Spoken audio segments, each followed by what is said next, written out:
Bienvenidas y bienvenidos a Media 20.1. La imagen de la semana es la de los voladores de Papantla, en una exhibición en Europa, específicamente en Londres, donde cientos, si no es que miles de personas, usted lo puede ver en este video, se dieron cita para apreciar, disfrutar, admirar esta manifestación cultural y espiritual de México. Y sí, Patrimonio Cultural Inmaterial de la Humanidad por la UNESCO. La misma UNESCO ha documentado que esta ceremonia ritual de los voladores está asociada a la fertilidad y la ejecutan diversos grupos étnicos de México y Centroamérica. Su objetivo es expresar el respeto profesado hacia la naturaleza y el universo espiritual, así como la armonía con ambos.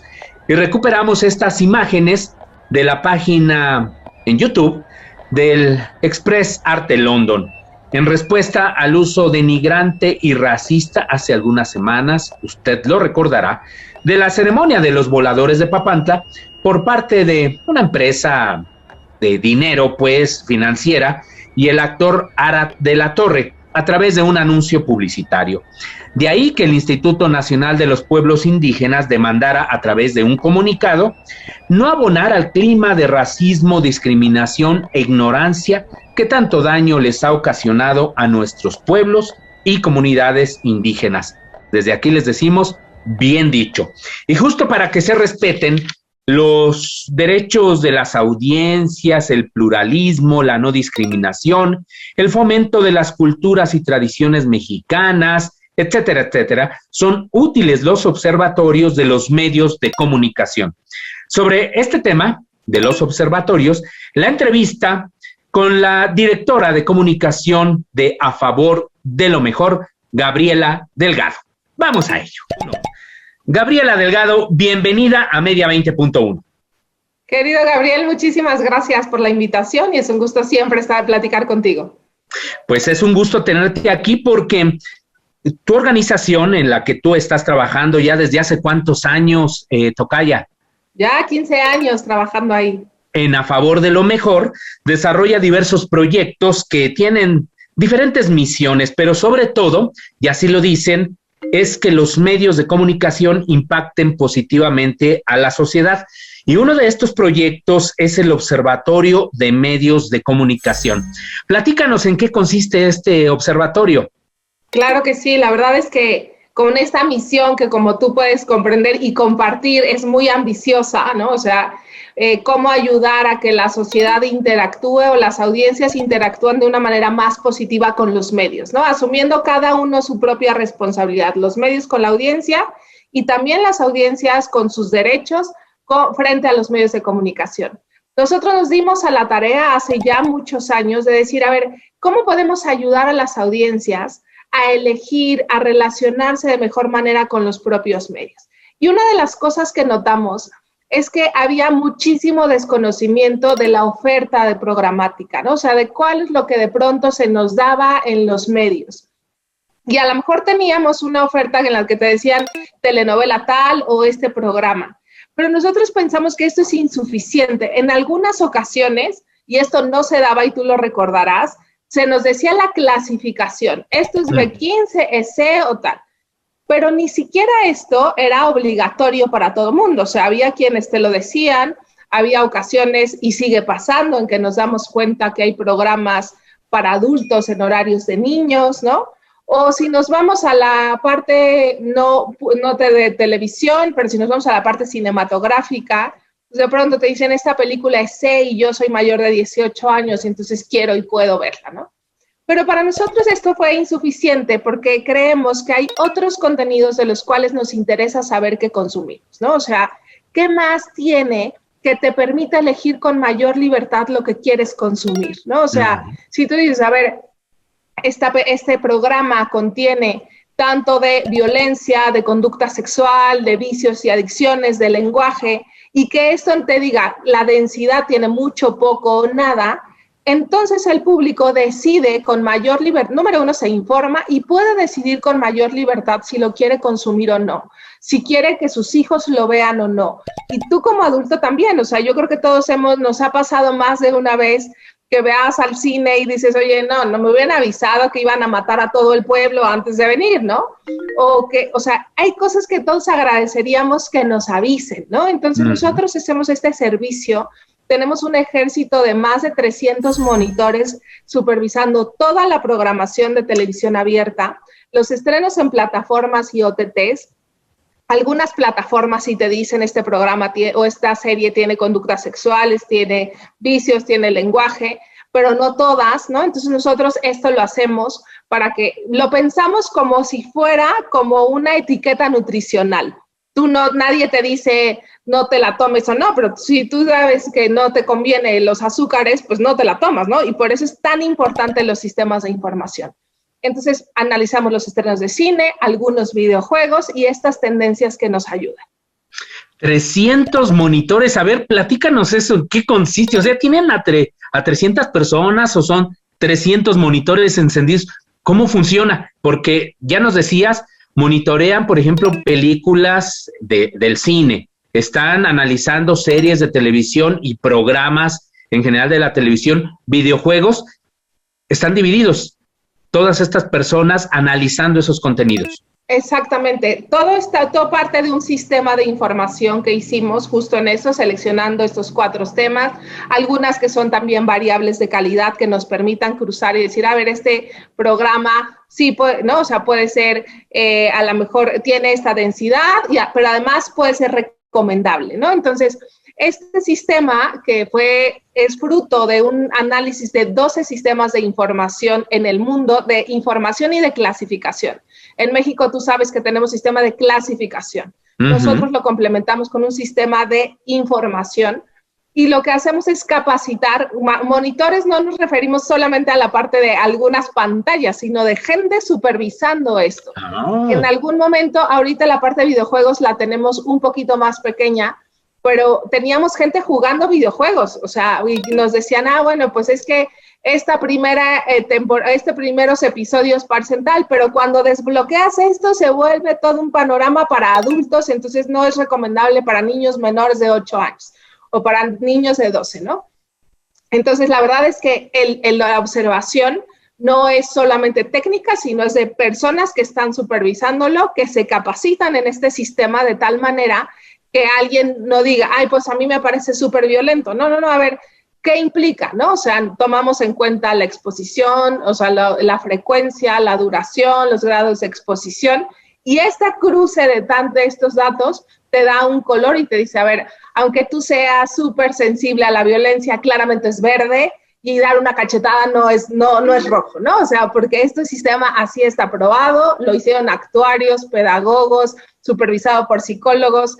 Entonces, la verdad, es un sistema que permite la objetividad de la información, darte la etiqueta, y además, la verdad, se vuelve todo un ejercicio de alfabetización para la gente que lo supervisa. Yo un tiempo estaba muy de cerca con la gente, con los monitores, y me acuerdo que me decían, Gaby, ya es horrible, o sea, yo no puedo ir al cine y no estar pensando, no, esto fue explícito, no, esto gráfico, esto fue detallado, ¿no? ¿Por qué? Porque es un ejercicio que te permite también ejercer la criticidad.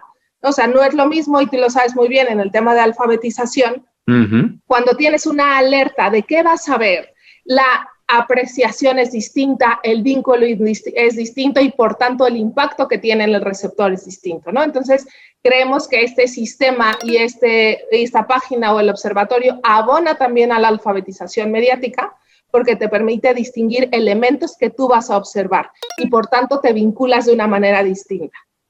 Antes de que vayamos al corte, querida tocaya, ¿cuáles son las variables que consideran? Violencia, es uno de ellos, ¿no? ¿Cuál otro? Sí. Violencia, conducta sexual, vicios y adicciones y lenguaje, que son las mismas 4 variables que se contemplan en el sistema de clasificación mexicano. Pues miren ustedes, 300 personas que están supervisando estos contenidos. Yo creo que no existe en México, y ya casi nos vamos, Gaby, al corte, pero no existe en México alguien que tenga esa cantidad de personas monitoreando. Yo creo, quizás ustedes tengan otra información. No, me atrevería a decir que ni la autoridad tiene este seguimiento. No, ¿verdad? Tienen computadoras, tienen seguimiento, pero además de estos monitores tenemos analistas especialistas por medio y por canal. De tal forma que hay gente unos analistas nos pueden decir qué pasa en la programación a las 4 a las 5, las tendencias programáticas, los estrenos que se van dando en las distintas plataformas. Entonces sí, es un trabajo de artesanal, por un lado, podría ser tecnológico pero creemos que la observación minuciosa que hace cada persona también es muy enriquecedor. Bueno, ahora sí vamos al corte y después ya nos platicas cuáles han sido algunos de los resultados o valoraciones que han tenido de la programación en su conjunto. Así que, por favor, no se vaya.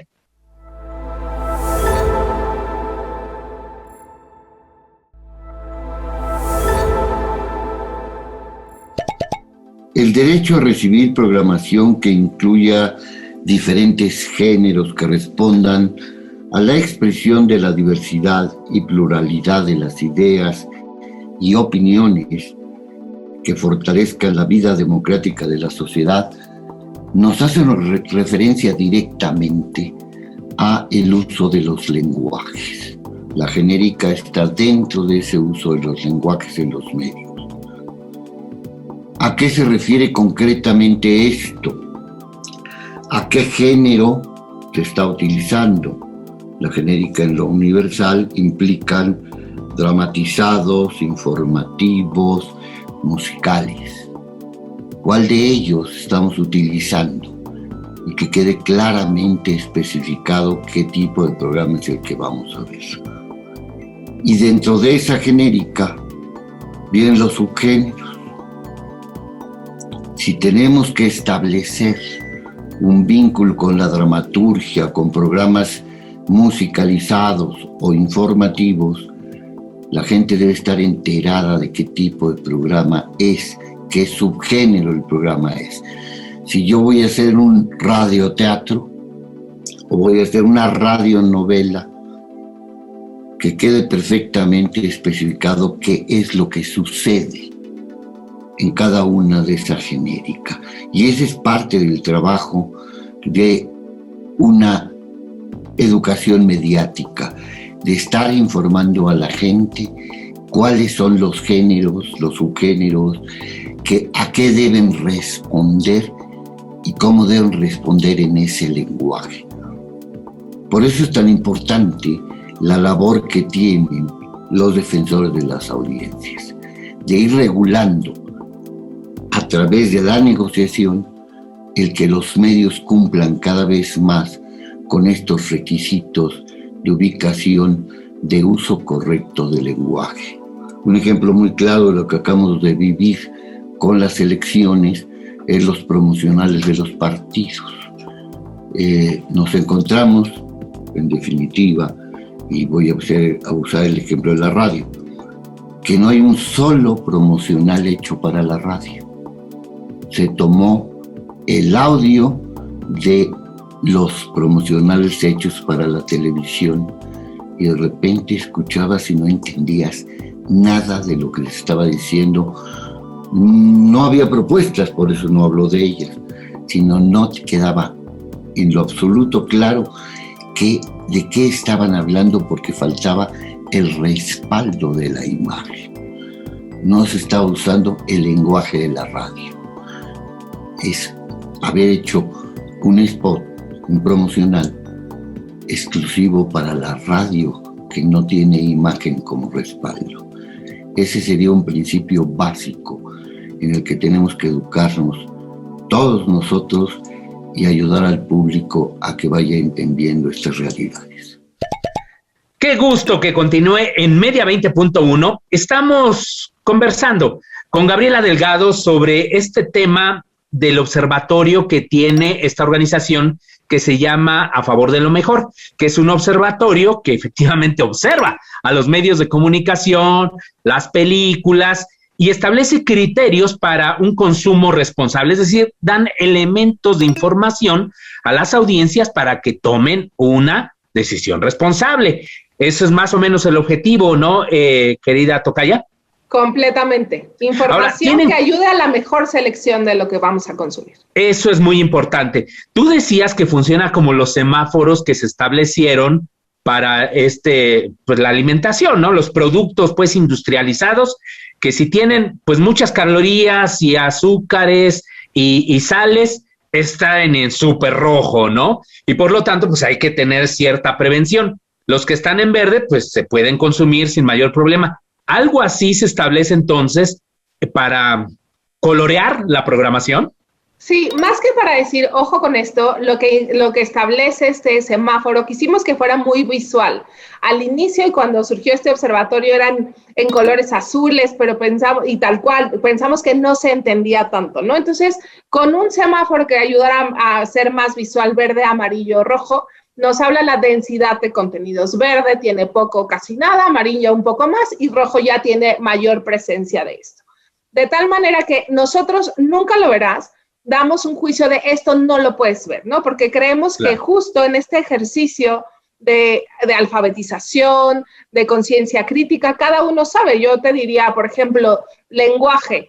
Pues mi abuelita es veracruzana y entonces si está en rojo, francamente, me da igual, ¿no? En cambio, ¿no? A otras que dices, no, a ver, hay a veces incluso hasta por estado de ánimo, ¿no? Dices, hoy no quiero ver esta masacre, o al revés, hoy sí quiero, a ver, ¿cuál es rojo, casi morado en violencia, ¿no? O sea, pero también te permite, y me parece que esto es una gran ayuda para los educadores, poder, conocer cuál es esto que le llega a tus hijos, ¿no? O sea, a ver, esta serie de la que están hablando, este personaje, a ver, pues, ¿por qué tiene determinados comportamientos? Pues ya tú vas a esa ficha y te dice un poco que tiene, y también la sinopsis, de tal manera que a ti te permita interactuar informadamente, ¿no? O sea, nosotros siempre decimos, y desde hace 20 y tantos años, a favor de, lo mejor decía, cuando era el caso solo en televisión, apagarle no es la solución, ¿no? La solución es entablar diálogo, la solución es poner temas más claros de criticidad, como de acompañamiento, de diálogo,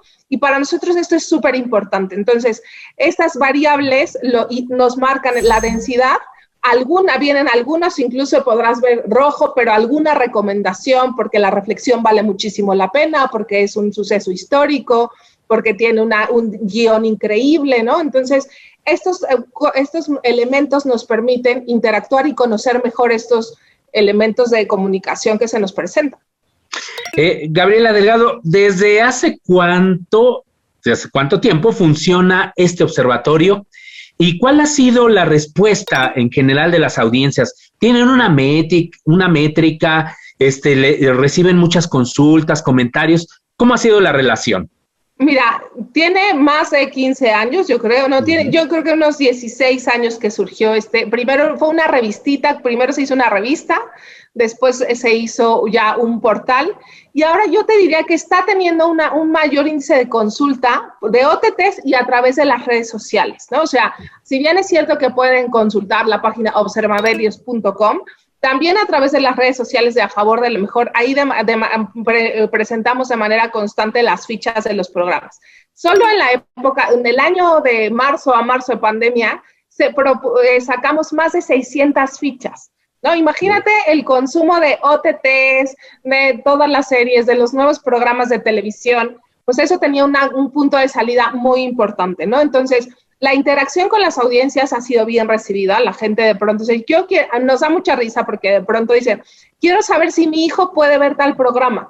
No, pues, o sea, quien conoce a tu hijo eres tú. Yo te voy a decir de qué tiene y tú ya sabes si lo puede ver o no, ¿no? Lo mismo que si quieres ver esta película con tu suegra, pues ya o sea, ahí te va de qué se trata y ya tú decides si la ves con tu suegra o no, ¿no? Entonces, esa es un poco como la interacción.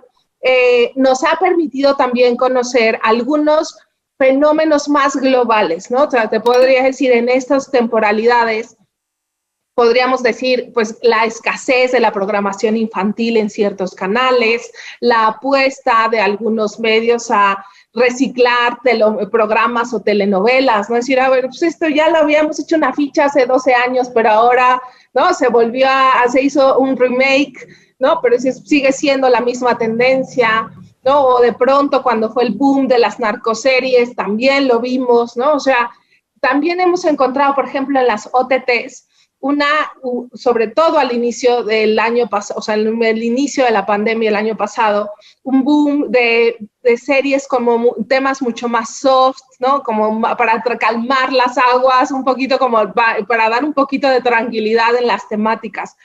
Entonces, eso nos ha permitido también estudiarlo, ¿no? Saber cómo están los fenómenos. De pronto hemos dicho, a ver, al año, ¿no? O sea, supervisamos más de 90,000 horas de programación, ¿no? O sea, eso nos permite ver también tendencias. En algunos casos hemos hecho informes sobre, por ejemplo, sobre la programación infantil, la escasez, quienes la aportan, ¿no? O sea, está clarísimo que la aportan ciertos canales, sobre todo canales públicos, y tienen una oferta increíble, ¿no? O sea, Canal 11, todo un canal dirigido a los niños, con programación además cuidadísima, de muchísima calidad, que aporta temas de valor, etcétera, ¿no? A cuando tenías unos supuestos canales dirigidos a niños que decías no tienen nada de programación infantil, algunas caricaturas y no necesariamente infantiles, ¿no? Que esas son de las cosas que te permite hacer la observación. Dibujo animado no es lo mismo que programación infantil o un programa dirigido a niños, ¿no? O de pronto encontrarte programas dirigidos a toda la familia en unos horarios nocturnos y en horario infantil, programas que no vale la pena y que son claramente para adultos, ¿no? Entonces, esta observación nos permite ver tendencias, pero sobre todo acompañar a la audiencia en este uso que hacemos de los medios y esperamos que cada vez se consulte más, que nos pidan más datos que a lo mejor no están, es todo un tema, de pronto OTTs que van surgiendo, pues entonces a ver qué es, cada vez hay más, ¿no? Entonces teníamos 4, pues ahora vamos con otras 3, ¿no? Entonces este seguimiento, lo único que buscamos nosotros desde esta perspectiva es prestar un servicio de información, ayuda y acompañamiento. Hay mucho trabajo detrás, como nos damos cuenta. OTT, para nada más decirle a nuestra audiencia, pues se refiere a plataformas como Netflix y muchas otras que han surgido en los últimos años, como bien lo dice aquí mi querida tocaya, de una manera pues profusa. Ahora tenemos una enorme oferta. Y entonces al tener una enorme oferta, pues es cada vez más difícil pues saber qué consumir. Ya casi se nos termina el tiempo, tocaya, pero te pregunto, las clasificaciones que, por ejemplo, establece la Dirección General de Radio, Televisión y Cinematografía con respecto a ciertas programaciones, o bien, me refiero a radio y televisión, en este caso televisión, y las que, por ejemplo, se establecen para el cine, ¿van acorde con lo que ustedes evalúan o de plano en ocasiones ven dos películas distintas? Mira, en el caso de cine son muy similares. Yo te diría que hay algunas ocasiones que incluso nosotros al hacer la observación consultamos también cómo se clasifica en otros países y en algunas ocasiones claramente la pelea entre el B15 y el C es abismal y se ve claramente que es un tema comercial. Entonces ahí hay una diferencia. Y en el caso de televisión hay de pronto consecuencias. El problema es que no toda la programación se clasifica, ¿no? Entonces tenemos programas que no están, que serían programación fuera de horario y que parecería que nos hacemos de la vista gorda para subir que está en un horario que no le corresponde. De acuerdo. Pues por eso me parece que la observación es tan importante. Porque más allá del B15 o C, ¿cuánto tiene? Y entonces el público puede tener elementos para quejarse, para opinar o para simplemente dar la vuelta y decir no queremos consumir esto. Así es un consumo responsable, que eso es lo que se busca con estos observatorios. ¿Cuál es la dirección de correo electrónico donde pueden buscarlos y la página? Recuérdale, por favor, a esta audiencia para que puedan consultar toda esta enorme cantidad de información que está disponible, pues para que la consulten en cualquier momento en el que decidan, lo que están viendo sus hijos o ellos mismos, quieran hacer una consulta previa. Claro que sí, la página es www.observamedios.com y las redes sociales de A Favor de lo Mejor, tal cual, @A Favor de lo Mejor, y ahí nos pueden hacer cualquier tipo de consultas. Ahí de manera permanente estamos poniendo los estrenos, los top 10 de cada plataforma, y entonces ahí las consultas son muy bienvenidas. Exacto, los top 10 son las recomendaciones que hace A Favor de lo mejor que se puede encontrar en la televisión o en el cine, ¿no? Y también de los videojuegos. Pues muchísimas gracias, querida Gaby Delgado, por esta entrevista. No, al contrario, querido tocayo, muchas gracias por el espacio y porque siempre eres muy afín a estas causas que benefician a la audiencia. Eso pretendemos, indudablemente, es una responsabilidad que debemos tener también desde los medios públicos, y agradezco también el comentario, un derecho que nos hizo el maestro, mi querido maestro Teodoro Villegas, quien fue defensor de las audiencias de radio IPN. Pues hasta la próxima semana, Gaby Delgado, a ver si también evalúan este programa y le ponen una buena calificación. Muchas estrellitas de recomendación. Pues bueno, ojalá así sea. Pues muchas gracias y muchas gracias a usted. Hasta la próxima semana.